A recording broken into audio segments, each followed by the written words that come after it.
This is pretty much going to be our last class on kind of a summing up sort of thing, talking a little bit about your favorite topics.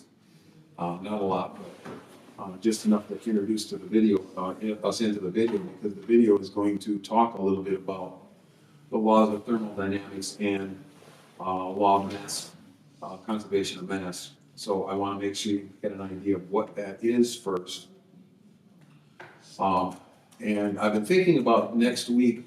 I don't know if I will or not. I may change my mind, but I'm thinking about whether I want to do a summation of all the different kinds of points we made before we get into the second half. But if I don't, we may just get into the second part of this next week and forget I think you guys kind of remember, so I don't know whether we need that or not. All right. 1, 2, 3. You can start here. All right. First law of thermodynamics and the law of conservation of mass, which basically in a really, really simple form says that energy and mass, two different laws, but kind of saying a similar thing, cannot be created nor destroyed. That's an important concept, okay? What that means is things can't pop into existence and things can't totally disappear, right? That's important. So, they can only be transferred from one form into another. We're going to have a couple of examples on that here in a second. For instance, if you boil water, anybody took a pan and boil water for a long period of time with no top on it? What happens? All the steam rises. Yeah, the water seems to disappear, doesn't it? But the water's not really disappearing. Or if you burn a campfire, you start out with wood, the wood seems to disappear. But the wood, I knew I needed more plates. Go ahead. You heard about the popcorn, didn't you? We get any more besides the two of you? I think that's it. Okay, I just wanted to know if I had enough plates. No, that's no is in Texas, and then that's correct. Yeah. That way, how did we? I know. So we're introducing very quickly the laws of thermodynamics and conservation of matter for a reason, because we're going to watch a 20-minute video here in a minute, and those are going to be concepts that the guy's going to use in his questioning that he does. So I want to make sure everybody understands what they are. And the first one we just got started with, the laws of first law of thermodynamics and law of conservation of mass say that energy and mass cannot be created and it cannot be destroyed. So as we just mentioned, the boiling water does not disappear. Instead, it changes into water vapor. And a campfire starts out with wood. You light it on fire. There's water in the wood. All right, trust me, I'm a wood turner. I get a piece of wet wood, and while it's spinning, I'm getting sprayed like I'm getting a shower. As that's going around real fast, there's a lot of water coming out of it. And even when wood is dry, there's still a moisture content inside of it. It's just lower content. So what happens? It turns into ash, water vapor, and carbon dioxide. So those two laws basically say that energy and matter, it can't pop into existence and it cannot disappear from existence. It can only change forms. All right? The implications of this: if energy and matter cannot be created, then how could matter and energy have popped into existence like the evolutionary theory seems to imply? Okay? That's why they've come up with this idea that matter had to already exist from eternity. The Bible doesn't explain it that way. The Bible says it did pop into existence and it took a mind to do that. So, right from the very get-go, the evolutionary theory and the Bible theory are totally, totally different. All right? That is why evolutionists generally will not deal with what happened just prior to the Big Bang. I have listened to people question Richard Dawkins on what happened just prior to the Big Bang, and he will not answer the question. To him, when he's pressed and pressed and pressed, he finally just says, well, it's not within the realm of science. I don't deal with it. Okay? Because he can't. There's no way he can. As we just said, the Bible gives an explanation of what happened in the beginning God created. What is it that he was creating in the beginning? He was creating a physical universe made of matter. That's where matter came from. Before that, there was no matter. Okay? There was no stuff. There was only whatever spiritual is. And when we get into the second half of this class, we're going to talk a little bit about that. All right? And I can't give you definite answers because I'm a physical being and you're a physical being, but I can give you some of the ideas that I've thought of over the years that might help a little bit. All right? According to the Bible, matter did not simply pop into existence on its own, nor was it in existence for forever. Instead, matter had a beginning. All right? Which goes along with those first two laws we're talking about. Can't create, can't destroy. Second law, in a closed system, and that's important right there, that closed system. I don't have time to talk about it today in any kind of depth, because an evolutionist will make a distinction in the fact that this law, which is called entropy, from order to disorder, from disorder to randomness, always increases. In other words, it means that the natural process tends to move from towards a more disordered state. We're going to look at a couple examples here in a second. But they claim that the Earth is in its own closed system and is not affected by the rest of the universe. I kind of think that's nonsense, and I think it's a cop-out. All right? You can't say that everything in the universe isn't somehow connected, but they do. They have to. Because otherwise, you start out with a brand new 1950 Buick. Now this one's restored. And the only way that particular one still looks the way it does is because more energy was put into the process of making it better. You see how you can change the state with more input, with more energy, but if left on its own, this is what happens. This is the same car in a junkyard in Georgia that I go down to periodically and take photographs. Okay? Same car. And that's what it's going to look like. You want to see a worse one than that? I photographed that ship, the Peter Iredale. All right? That's what it looked like in 1909 when it ran aground in Oregon. That's what it looks like as of 2021 when I took that photo. It's going back to the dust. All right? It's been there over 100 years. And it just disintegrates and disintegrates and disintegrates, which is what the second law is talking about. Things go from order to disorder. They do not, without energy, go the other way around. And the same is true even in something as simple as a glass of water that you put ice into. What happens to the water?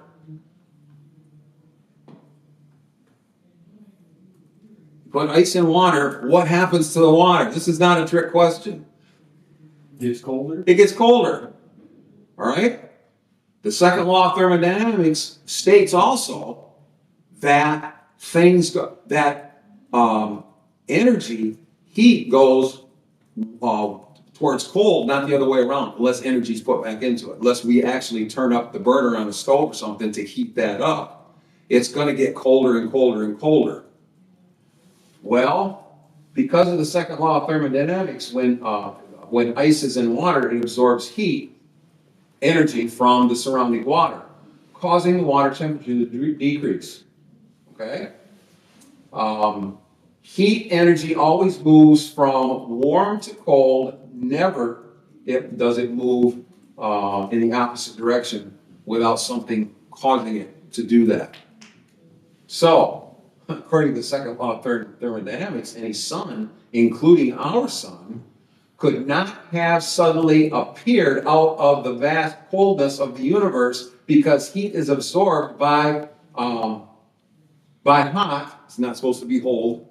By hot, not the other way around. But according to evolution, in the beginning, there had to have been heat in order for the Big Bang to take place.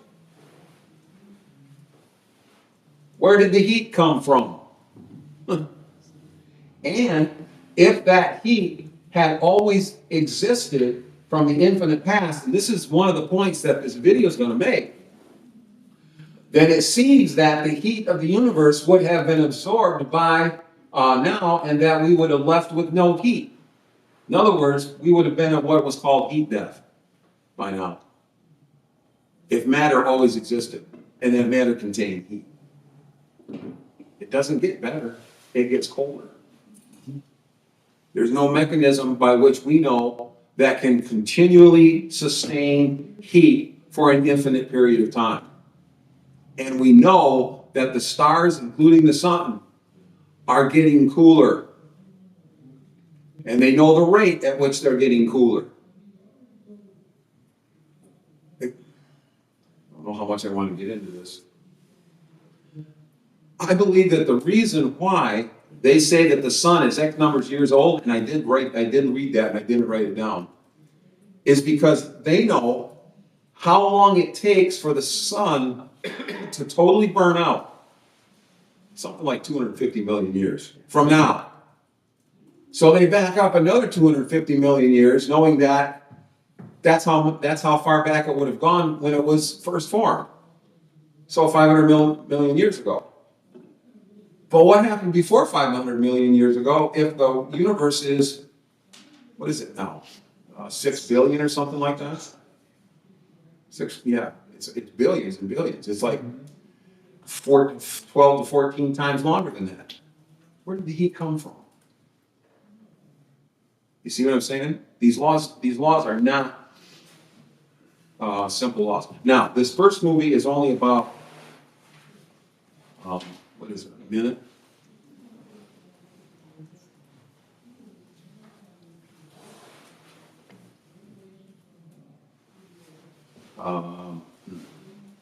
Guess I didn't write down. It's really, really short.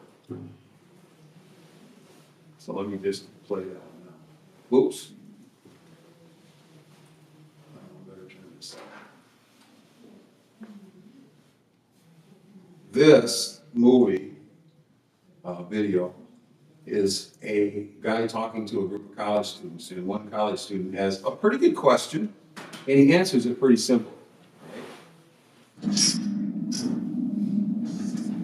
My question is about the second law of thermodynamics. The way I understand it from the book is we are running out of usable energy, and based on that, the universe had a beginning. Yeah. I was one reason. Okay, yeah, but I was discussing this with a friend of mine, and he said, "Wait a minute, we are running out of usable energy because we are using this energy." So the conclusion should be human beings had a beginning, not the entire universe. No, when we say the second law of thermodynamics, we're talking about all the energy in the universe, including the sun. Look, if the sun was eternal, and the second law of thermodynamics was in place from the beginning, then the sun would have burned out a long time ago, right? I know that's kind of contradictory to say that, but you get the idea. It's like your cell phone, right? If you turned your cell phone on an infinitely long time ago, would there be any juice left in it right now? No, I just turned mine on 37 minutes ago, it's already dead, okay? So there's only so much juice in a battery, and you can think of the universe as having a battery. And the longer that battery is being used, the less and less juice it'll have. Well, if that battery has been on forever, if the universe has been on forever, today we'd have no energy at all. We'd be at complete heat death. And this is not controversial. All scientists admit that if the universe continues, ultimately it's going to go to heat death. We're going to run out of usable energy. Well, if we're going to run out of usable energy, it means we only have a finite amount of energy. And if the universe was eternal, we'd have run out of usable energy a long time ago. But since we're not out of energy now, the universe must have had a beginning. Just like you must have turned your cell phone on a finite period of time ago recently, if you still have juice now, right? That's kind of the same point. All right, thank you. So, I had a thought. Sometimes my thought don't stick with me.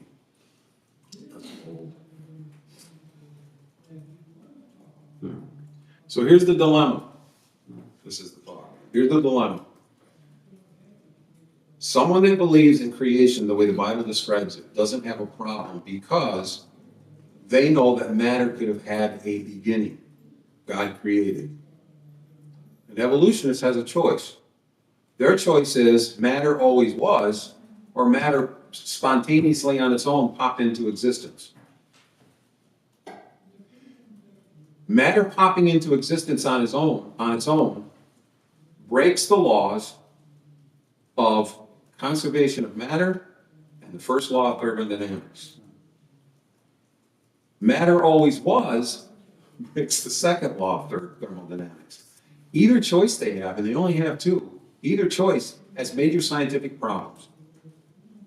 So they have to stick to the one that they think will work best. So basically, I believe now the consensus is that matter always was, and that they don't have a closed system, therefore the second law can work. I know that's hard to understand, but that's the best I can do as far as explaining it. In other words, the second law only works because the universe isn't all connected. Things can run down on Earth, but not necessarily run down someplace else in the solar system or in the universe. That make more sense? A little bit.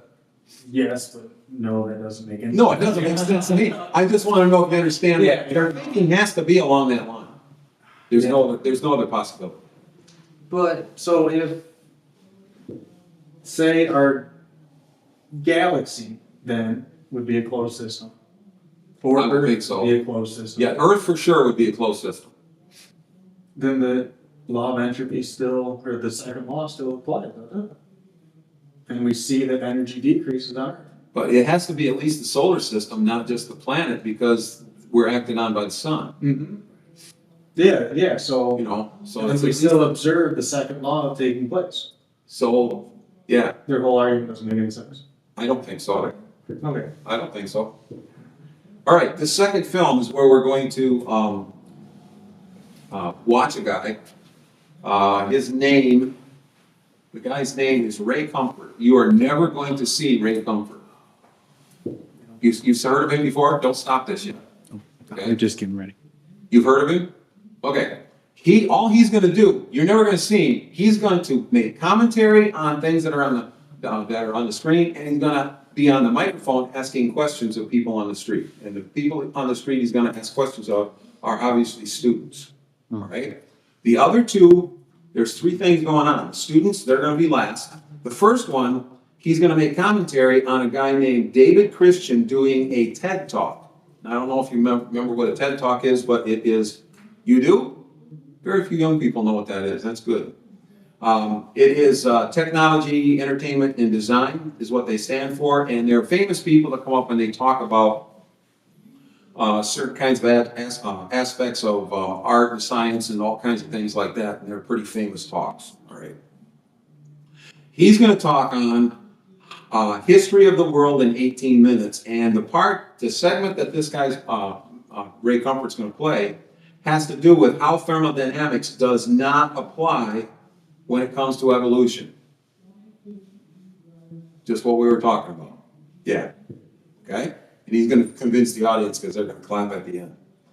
The second part of this is going to be his commentary on several individual short reels by Richard Dawkins. Richard Dawkins, if you remember, we've showed him a couple of times, is basically the poster boy, the face of evolution nowadays. He's very old now, but he's been very vocal about it, and he's written a lot of books on it. And this is going to be Richard Dawkins at various points when he's younger and when he's older, talking about how the eye could evolve, which was our first class.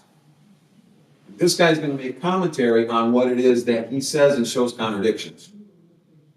Okay? And then the third one, of course, is some questioning he has with college students. I want you to notice all the times, all of these people, whether it's the students, whether it's Dawkins, or whether it's the guy on the TED Talk, use words like probably, we think, maybe, etc., etc., etc., indicating that they're trying to sound real smart, but they don't really know. All right? So, and that's what that slide was about. Over here. This is a scrambled egg going back into its shell. It's an illustration as to how the universe works. No egg ever goes back to being scrambled back into its shell. And so it is with the entire universe. It is slowly degenerating. It's going from order to chaos. We can see that everywhere. But listen closely as this speaker slips in the words general tendency. Like separated, and now they will be poured back into the egg. And we all know in our heart of hearts that this is not the way the universe works. And we know in our heart of hearts that the universe does not travel from mush to complexity. In fact, this gut instinct is reflected in one of the most fundamental laws of physics, the second law of thermodynamics, or the law of entropy. What that says basically is that the general tendency of the universe is to move from order and structure to lack of order, lack of structure, in fact to mush. It's not a general tendency, it's an unbending law. Everything is turning to disorder. It's becoming dust, everything, without exception. And yet, look around us. What we see around us is staggering complexity. So here's a great puzzle. In a universe ruled by the second law of thermodynamics, how is it possible to generate the sort of complexity I've described? The answer is that it's not possible. It never happens. But listen to its response. Well, the answer seems to be the universe can create complexity, but with great difficulty. In pockets, there appear what my colleague Fred Spear calls Goldilocks conditions. Not too hot, not too cold, just right for the creation of complexity. This is a perfect analogy. He cites a fairy tale. He creates pockets where no pockets exist. Again, he's addressing the fact that evolution flies in the face of this unbending law, that everything gets worse, everything runs down, nothing improves. But evolution is supposed to be an exception. With it, things get better, they improve. That's the dilemma. So he uses the childish fairy tale, Goldilocks and the Three Bears, to suspend entropy so that he can fit in his fantasy. Listen to Cornell University address the same dilemma. Someone asked the question, I probably won't get an answer to this one, but entropy says that the universe is breaking down. Evolution says the universe is getting better. Please explain this. The astronomer points to a poker game. The universe dealt us a lucky hand. The plunge was just right. Back to the magical fairy tale. And slightly more complex things appear. And when you have slightly more complex things, you can get slightly more complex things. And in this way, complexity builds stage by stage. Each stage is magical. We, as extremely complex creatures, desperately need to know this story of how the universe creates complexity despite the second law. His answer is to do what we encourage children to do with fairy tales, to use their imagination. Imagine the darkest, emptiest thing you can and cube it a gazillion times. So that's where we are. And then suddenly, bam! A universe appears, an entire universe. There was nothing, then bam, the entire universe appears without a fairy godmother. It just happened. A miracle took place. Nothing created everything. Within the first second, energy itself shatters into distinct forces, including electromagnetism and gravity. And energy does something else quite magical. What are the Goldilocks conditions? Well, first, you need energy. Now, where do you find such Goldilocks conditions? Where do you find Goldilocks conditions? Nowhere. They're non-existent. There's no pocket, no lucky car, and no Goldilocks. Everything is corrupting. Nothing is getting better. Science tells us that, and it's evident everywhere we look. And our early Earth was almost perfect. But of course, life is more than just exotic chemistry. Now, information comes out of nowhere. Coherent, complex information. Actual instructions on how to create life. You'll be familiar with the double helix of DNA. Each run contains information. So DNA contains information about how to make living organisms. So the information spreads. Notice that information has become part of our story. Scientists call DNA the book of life. No book of information ever created itself, ever. It's scientifically impossible without the realm of possibility. Now here's the scary part. This childish stupidity is enthusiastically applauded by people who don't seem to have the ability to think. I thank you for your attention.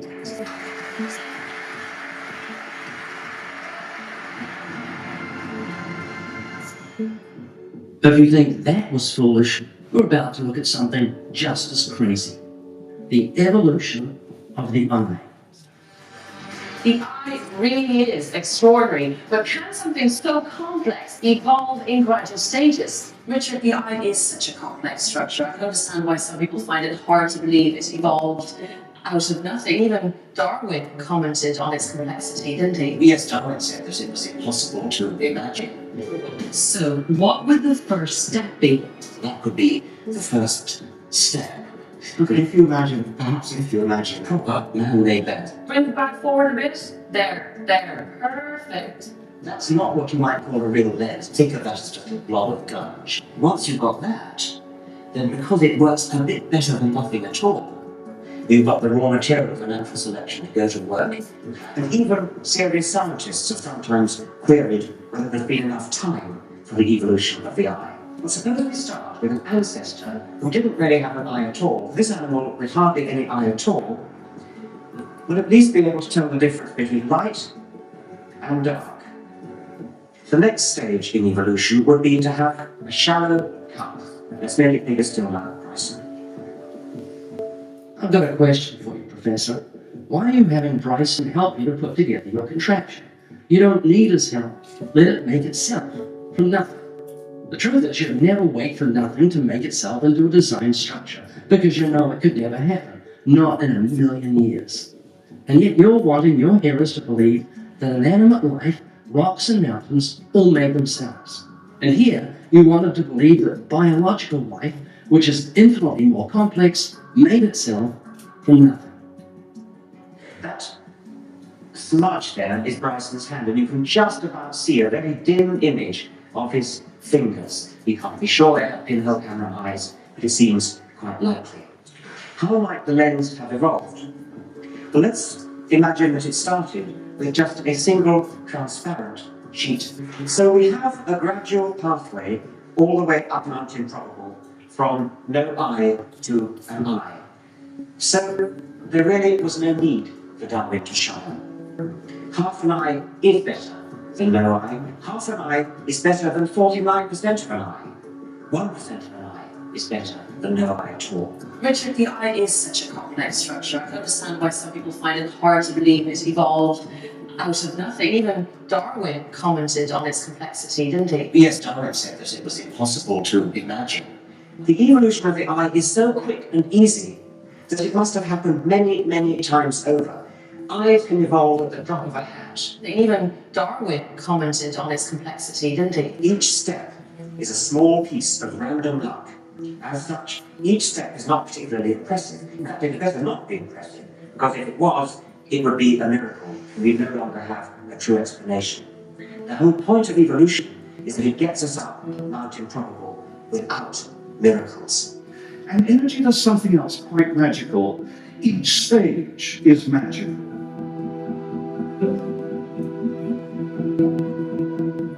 His writing, his lectures argue the case for why God is a delusion. And he's got a new one out at the moment, which is sort of a children's book based on the same ideas. It's called Outgrowing God, a beginner's guide. So do you think we will outgrow God? It might take centuries, but yes.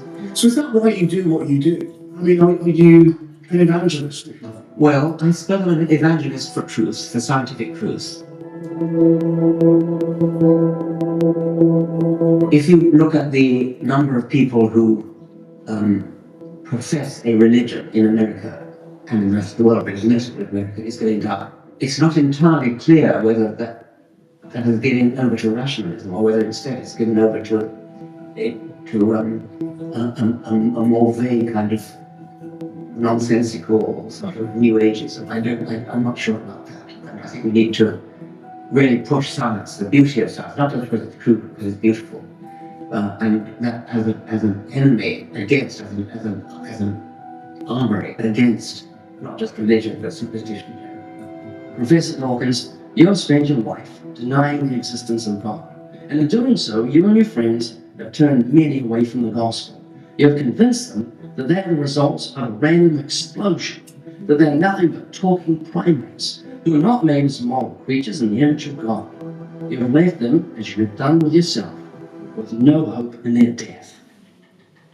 I do believe in evolution. Why is that?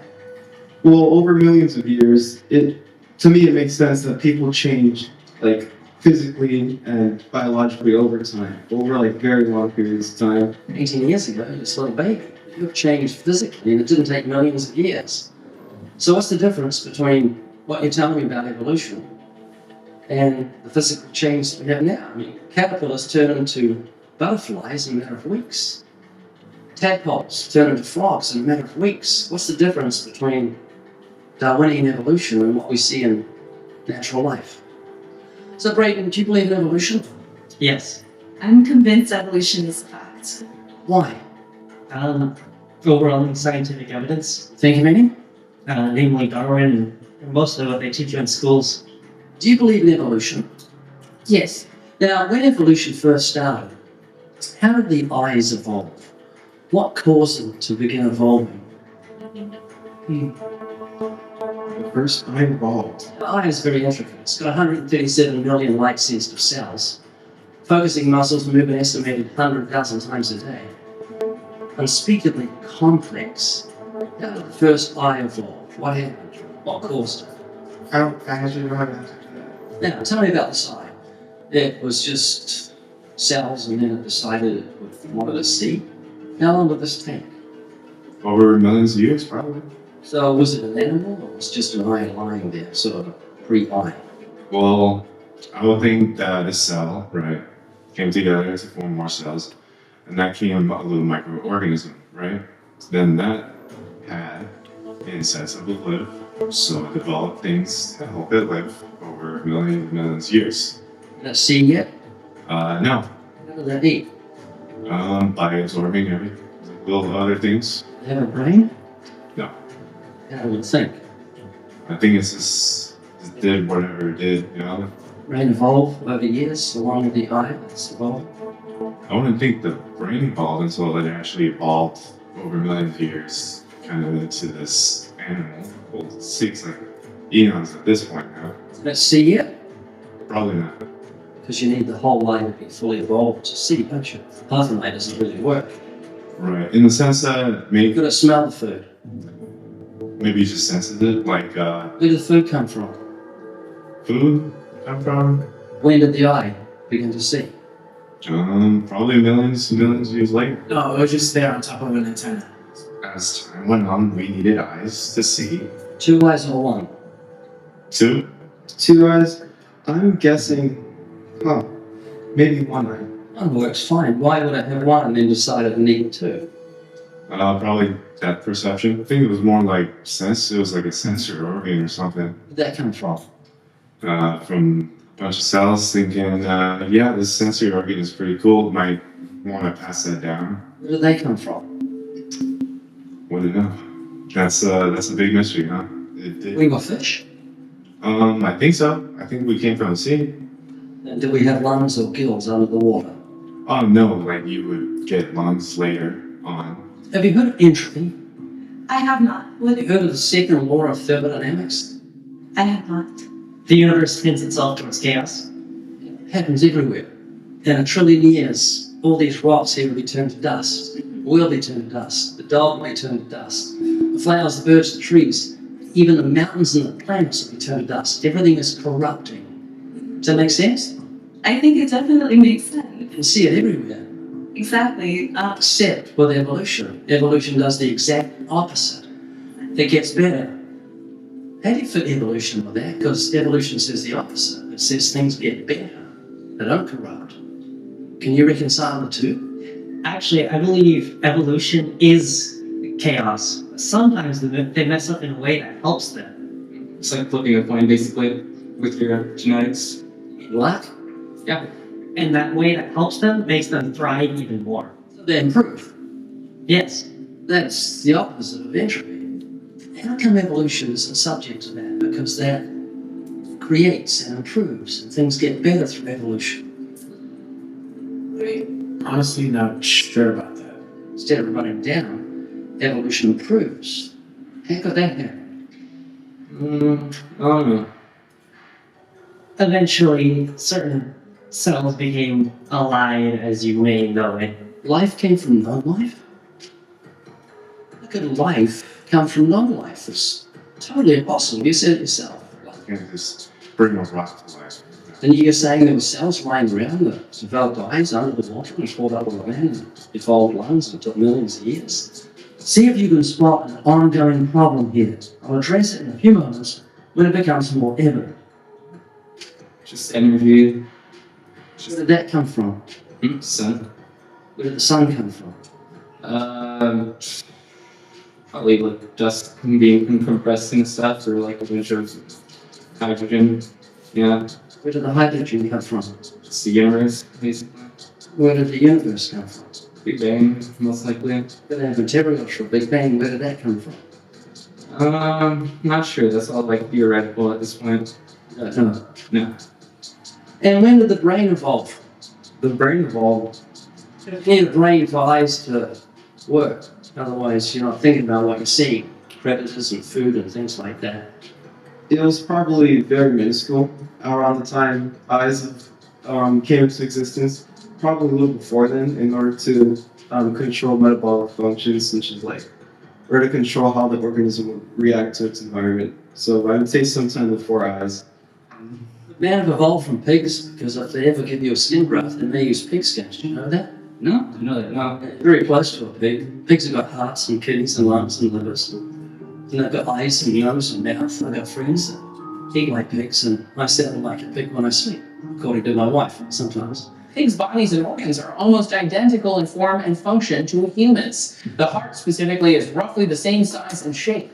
Because of this, we already use pig valves in some heart repair. So could man have evolved from pigs? The problem is that evolution is as big as the human imagination.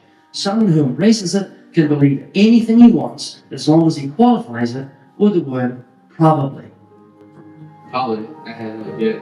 It's probably you probably. It probably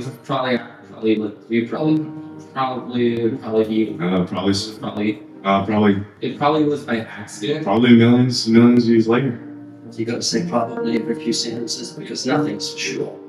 Is that right? Yeah. Probably. So if I continue to address the subject of Darwinian evolution, I'm going to end up going down a million rabbit trails. Let me tell you a secret. I only bring up evolution if I want to, and that's not too often. This is because we've been commanded to go into all the world and preach the gospel to every creature for a reason. It's the gospel that the lost need to hear, because it's the gospel that's the power of God to salvation. You don't believe man and primates had a common ancestor? I think we come from something deeper than that, you know? Then God created us. God created us, definitely, you know? We come from the root of Adam and Eve, you know? Are you a Christian? No. Let me just share with you how you know God exists. Every building is proof of a builder. You know a builder existed because there's a building. Every painting is proof of a painter. No paintings painted themselves. Is that right? That is true. So the painting is absolute scientific proof there was a painter, and the building is absolute scientific proof there was a builder, because buildings don't build themselves and paintings don't paint themselves. And creation is absolute proof of the creator. You can see the genius of God's creative hand in flowers and birds and trees and puppies and kittens and donkeys and horses and camels. All these things that surround us, man can't make. We can't begin to make an eye. The eye is so complex, so how could it happen from this random explosion in space and that made itself over millions of years? And the Bible says God made man male and female, with eyes, ears, nose, mouth, heart, liver, lungs, kidneys, all these things, and the ability to reproduce after their own kind. And so we can see in creation, exactly what the Bible says. Well, there's different types of evolution. There's what's called speciation and adaptation. Adaptation is when birds' beaks change, and there's speciation. There's varieties between dogs. It's the Chihuahua and the Great Dane. That's not Darwinian evolution. Darwinian evolution says that we have a common ancestor, primates, which I don't believe. You know why I don't believe it? Why? Because Jesus didn't believe it. Jesus said, in the beginning, God created them, male and female. He didn't make them primates. He made them male and female, model creatures with fully formed eyes. He made them with 2 eyes, a mouth, a nose, a brain, skin, blood, bones, heart, liver, kidneys, lungs, everything working. Didn't take millions of years, and he wasn't a primate. And he brought forth after his own kind. What do you think of that? Fascinating. It makes sense. Incredible. Yeah, it does. They could reproduce after his own kind with a female that God created. Didn't have to run up on the land taking big breaths, waiting for his lungs to evolve. That really is crazy talk if you think about it. Towards the end, he made a quick statement, and he was, in the end of this, it's another 30, 40 minutes long. He starts talking more about the Bible itself to these students, and it's kind of interesting how that goes. But he mentions something about the fact that the gospel is something that he will teach more than what he's presenting here, what we presented over the last 16, 17 weeks. And the reason is because that's what we're told to go out and preach. The problem is this, all right? We have to decide whether the culture that we're living in is like Acts chapter 2 or whether it's like Acts chapter 17. What's the difference between Paul preaching in Acts chapter 2, actually Peter preaching in Acts chapter 2 and Paul preaching in Acts chapter 17? If you remember a little bit about the Bible, Acts chapter 2 was the day of Pentecost, and it was to a group of Jewish people from all over the Roman Empire that were there for a feast of Pentecost. She's trying to pay attention, okay? And what did the people have in common on that day? They all already believed in God. So, where did he start? He started with the Old Testament and he moved into the New Testament to say that it's been fulfilled in this Jesus, and this is the guy you need to believe in. He's preaching the gospel only. What did Paul do in Acts chapter 17? He's talking to the Athenians on Mars Hill, overlooking the Acropolis, to a bunch of people that don't even know what God is. So he starts in a different place. He starts trying to show that this unknown God over here is the one that is the true God. He commends them for not trying to offend any gods, but then he says there is a God who's created everything and you're a product of him. That's where he starts. That's where Paul starts.